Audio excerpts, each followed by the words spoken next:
going under, and this time I feel there's no one to save me. This all night I really got a way of driving me crazy. I need somebody to heal, somebody to know, somebody to... We are live again on akuDA talk show. Let's get talking. Last week was fantastic. Most of our people couldn't finish watching. And then also people who Watched couldn't wanted it back again. we are back again to do the recap of what we did last week. We are still on parenting. And we still have our person in the house to put us through the questions. Just sit back and then let's go. Apostle Doctor, you are welcome. Thank you. How was your week? Blessed. Where you know I'm going under, and this time I feel there's no one. Parenting starts from when a child is conceived. Parenting starts from when a child is conceived, right in the mother's womb. Because when we read Jeremiah chapter 1 verse 5, for instance, it says, before you were formed, I knew you. And whilst you were in your mother's belly, in the womb, I had ordained you. Meaning that you had been recognized, being brought out of eternity. Now, parenting starts from the time a baby is conceived. That is why there is the need for parents to be very conscious about this. I think you've done well asking this question, because you see, the state of a woman whilst she is pregnant with a child is critical, because at that very moment, whilst the baby is formed in the womb, the subconscious is active and is working. So the very state of the woman, whether she is happy, whether she is sad, whether she is moody, whether she is worried, whatever thing it is, it forms in the subconscious, or the message is sent and it begins to form in the subconscious of the baby. You are saying parenting starts when the baby is being formed in the womb. So what if a woman or a man, the woman is not conceived, she's not giving birth, but still she's fostering a child? How about that one? You know, where does it start from? You know, it is the inception. Once a baby is born, we know obviously this is a child who would have parents. But we're looking at, you see, the question is such that we must know the very beginning, so that parents will know that until or before a child is born, your parenting has started. In fact, it started even before the baby was conceived, because you did what it takes to conceive the baby. But I would prefer to look at once the baby has been formed, right in the mother's womb. So like I was saying, that the state of a woman, the message is sent to the subconscious of the baby, and it forms a kind of understanding for the child. Therefore, let men and women, as it were, be very careful what they do, the state they find themselves, because anything, the message is sent to the baby. There are instances where mothers have said that whilst they conceived their children, for instance, they were playing a particular type of music, and because that type of music was the order of the day, the child born grew up to like that type of music. So does that mean through conception, if the mother was always bitter, the child will grow up to become bitter? Some way, somehow, yes. How? Because the message that has been sent to the subconscious of the baby, you know, when a baby is born and you keep growing, you are conscious, and there is also the subconscious. The subconscious will always bring about information that you will carry on, you will play it out without knowing you are even playing it out of your own willpower. It takes that hold on you that you tend to do it, and it looks very ordinary and normal, and yet it is not coming from your conscious mind. It is from the subconscious informations that have been kept there right from the time you were conceived in your mother's womb. So this presupposes that every parent from today watching this program have to be conscious of what we do. Really, really, yes. Because I think, knowing or unknowingly, we've gone through certain traits that we don't even realize we've gone through them. Well, as you per know, your explanation of what you are saying now. situations and circumstances, you know, the happenings around us, in our surroundings, and what have you, goes a long way to cast all kinds of, you know, things in our mind, and it influences what we do, what we say. Let the mother know, let the father know, whatever thing that we do, it forms in the subconscious of the baby that is conceived. So who is a child to a parent? A child is a gift from God, or the gift of God. A child is that which God had given to parents as a heritage. Because I remember scripture saying in the book of Psalms, I think Psalm 127, there about verse 3, that says that children are a heritage from the Lord. So you see, I just want to paint a picture for all parents to know that you were given the mandate, you were given the power, you were given the ability to reproduce after your kind. But know that they are a gift from God, know their heritage from the Lord. Also know that you are a steward over them. You don't really own the child as it were, where we want to look at it like we normally say, this is my son. Yes, it is, but in your mind you should understand that you are a steward. It's a gift that has been given you, and you should know the reason for which you have it. So how important is parenting? Parenting is very important. Let me go back to scripture again, where it is said that it said train up a child in the way he should go. I'm very, very particular about the definite article that was used, you know, because it said the way, meaning that there is a way, and there is the way, definite way. So it is important that parents will know they are responsible, you know, and the responsibility is in various forms. One, you are responsible in feeding. Two, you are responsible in nurturing. Three, you are responsible in protecting. Four, you are responsible in developing the individual. But most importantly, that is where scripture said, you train up a child in the way he should go, so that when he grows, he wouldn't depart. Parenting is so important that we begin to hold the hands of the kids who are novices, ignorant, they know nothing. And yet it is our duty to journey in life and hold their hands. We are ready to pass the baton to them. They don't even know where they find themselves. But we, having the experiences, having the know-how, knowing that we've gone here before, we know the mistakes and all the rest like that, we will be able to set the mark. Again, every parent is an example to the child. Every parent is a teacher to the child. Every parent is a mentor to the child. Every parent is an inspiration.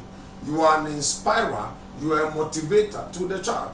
Every parent becomes more or less an instrument or a channel that the child uses. Every parent becomes a ladder that the child is going to use to climb to see higher heights. Every parent becomes like a compass where the child uses to navigate through life. With all those attributes that you've given of a parent, in this our modern day today, every parent have become so busy. So what are we handing over onto our children? Is it the busyness that they see? Because today you don't find a mother at home. Father is also not at home. Our children are being manned by nannies, aunties. Aunties are rare, of course, but of late it's just nannies. What are we handing over onto them? Knowing the way the situation is in our world today, for instance, it brings to bear on the fact that one will want to say that parents are failing. I wouldn't want to suggest that, though it's a point to consider. You see, unlike the way it is now, formerly it wasn't really so. In various cultures, for instance, you would find, I don't know if time will permit us to go into various cultures, maybe not for today. Yeah. But you see, in times past and in various cultures, there is that understanding that the woman, the mother, keeps the home. She is always present at home. And the father, being the provider, is the one who must go out and bring money to make ends meet. In our world today, in what we find ourselves in various settings, now it is not dependent on one person like the father, as it's supposed to be. You know, now the father, the mother are all working class, you know, and they move all because they want to make ends meet, all because they want to give a better life to themselves and primarily to their children, all because they want to have all the basic necessities of life, all because they want to have the comforts there is, you know, for which when that happens, if there is no proper arrangement and proper care and proper replacement, there comes a problem. Because I remember, like I said, that there's this past French philosopher by name Jean-Jacques Rousseau. He said, and I quote, he said, a child is like a tabula rasa. He said, what society write on him is what we see. Meaning that a child is like a blackboard. What society will write on. Therefore, it means that society, when a child is born, the child will pick from the society. And the society starts from the home. That is the first society the child knows. And then the surroundings, as it were. Therefore, when parents are not available, but let me quickly add this. Some parents are available, and yet their parenting leaves much to be desired. But in the case where they are not available, when proper arrangements are not made, and the child is not proper taken care of, too, when they retire back from their work, when they need to do the checks and balances, that will be good. But when they fail to do it, it's a different ballgame altogether. The problem is when they retire. By the time a parent retires, very tired. Coming back home, you are bringing back work from the office to the house. At what time would that parent go back to do the checks and balances? That is where we are saying there is this debate that is going on of whether parents are failing. akuDA, the fact of the matter remains that you are a parent, you are responsible, you make time.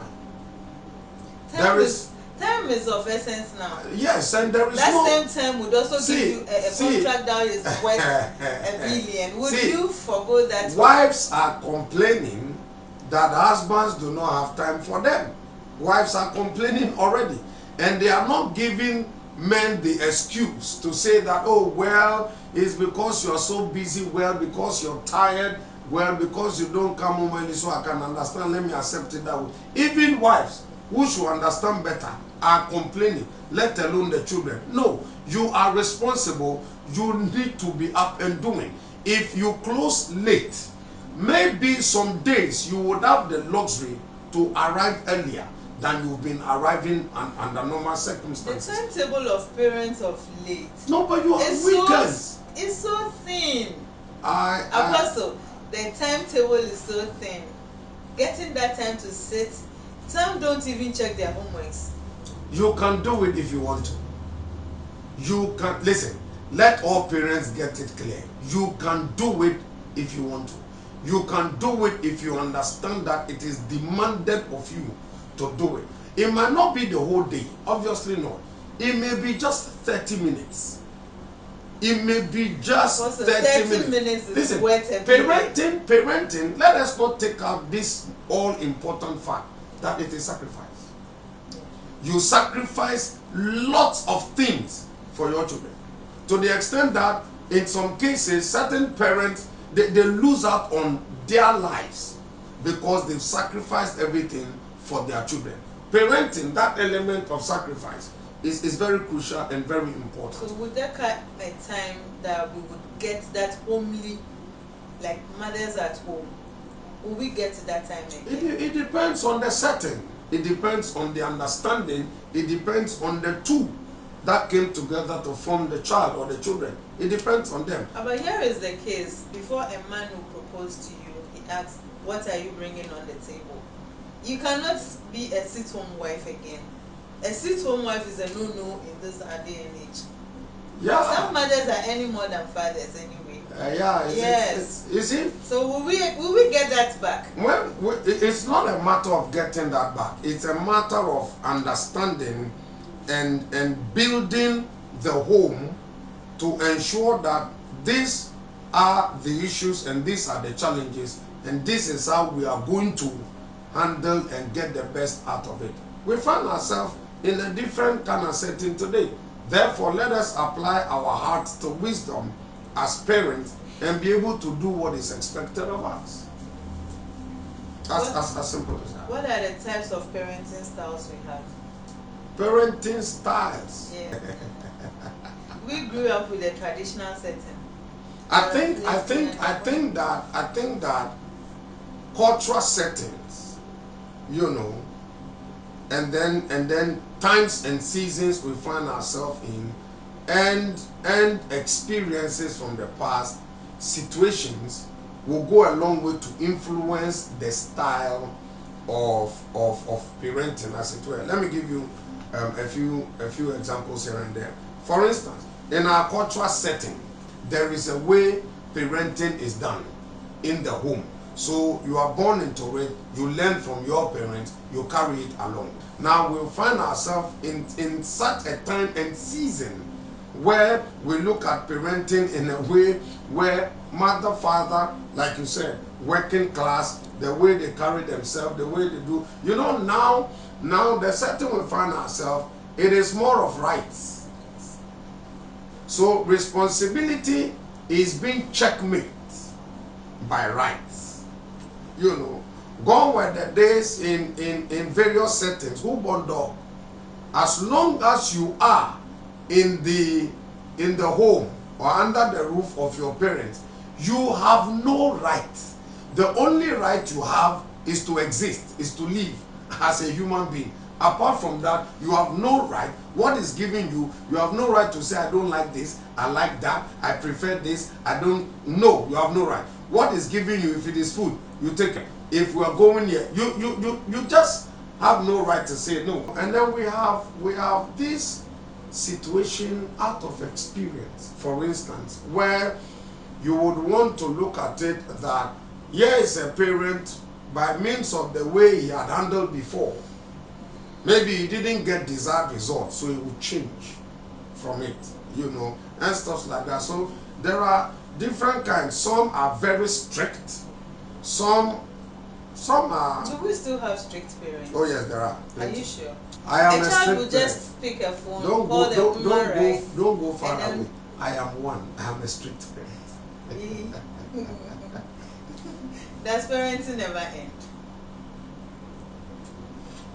Wow, what a question. Does parenting Never end. No, parenting doesn't end. Parenting doesn't end because your child will always call on you for advice when the tough gets going. And as long as you are alive, you will be required. Listen, in 2-3 areas you will be required. One is to bless. 2 is to advise and suggest. 3 is to remain a covering. Genesis 49, we are given a storyline about Jacob calling his children to be gathered, that he blesses them. He blessed them. You get that? He blessed them. We also told the story where Joseph, taking his children, Ephraim and Manasseh, to the father Jacob to bless them. Jacob crossed his hands and he was surprised and said, Papa, no, let your right hand be on the firstborn. And the father said, I know what I am doing. You know. So parenting will never end because It doesn't matter your age, you will be required to bless. It doesn't matter your age, you will be required to suggest and advise. It doesn't matter your age, as long as you are still alive, then you are a protector, you are like a shield. We'll still give a scenario. I want to give a storyline. This is a good father he has children and he's taking care of his kids. But the work the father does, the father is an robber. He has his own guns. That works for him. That is what took care of the children. But along the line, the boy grew up to become a big man in society. The law as that. His father's gang was caught up on. Now he has to prosecute the father. Can he prosecute the father? I love this scenario, but yet very, very simple. Very simple. When the father was doing what he was doing, did he know that he was going against the law? Did he also know that the law will catch up with him someday? He was only playing smart and outwitting the law. There were other vocations, other things he could have done to take care of his child or his children, but he chose the illegal means. Fine, you've educated your children or your child, and he has grown up to become a law enforcer. Therefore, if today your gang is caught, it isn't your child, it is the law, not your child. Let us set this straight, because it is easy for people to jump to conclusion and want to suggest that it is your father that took care of you and did this thing and sent you to school. No, your father took care of you by a certain means. Now you have grown and you are enforcing the law. Whatever thing your father was doing, if it is illegal and wrong, a criminal act, it is the law that has caught up with him. Therefore, let the son do his work. If he is not the only law enforcer, he can take himself out, he can recluse himself, and then allow other law enforcers to take it. Under normal circumstances, they wouldn't allow him. They wouldn't allow him. But to if be it's the one in his leading them. means to plead on behalf of the father. No. If it is in his means to take that out, can he do? No, he shouldn't do that. That is when tradition and religion comes in. Well, tradition should also understand that the law is. So whose father should he go and arrest? Whose father? Because a father is a father. When he is not your father, doesn't mean he is not somebody's father. Therefore, you have the right to arrest somebody's father. But your father, okay, no problem. Then allow somebody else to arrest your father. It is the law, not the law enforcer. It is the law. Let's separate the two. It is the law. It's a dicey situation though, yes, but it is the law. Let us allow the law to work. These kind of things will be happening in the African setting, where we'll come and then we'll suggest and assume. No, it is the law. Let the law take it. You know, with our African settings, we have a clear and a peculiar way of doing our things. Yeah. And I'm understanding. So at the end of the day, that child will be blacklisted, that being wicked. Well, but the hand that fed him. Let us grow out of that. I pray and plead we grow out of that. Experiencing appalling. To a large extent, yes, it is. Really? Yes, it is appalling. Because if it is a gift, it's a heritage from the Lord, then let all parents get that understanding clear, that when a child is given you, you are responsible. And there is a requirement. And one of the requirements is what we just read, where it said that train up a child in the way it should go. So you are mandated and expected, you are required to train up the child in the way it should go, so that when he grows, he wouldn't depart from it. It is our time parents begin to check the kind of training they give to their children, because on the day of reckoning, on the judgment day, I believe, parents would have to answer how they trained, the way they led their children to. For the sake of time, I would have. Wow, this has been a tiring topic today. But we hope to come back again next week with another intriguing stories. I want to thank you so much. I need somebody to heal, somebody to know, somebody to Our journey has come to an end. And I think you also would contribute. We want to see your questions, we want to see your suggestions. Parenting of late has become challenging. It will take only the hand of God to understand what we want to do. And I know He will see us through. Have a blessed week. Bye bye.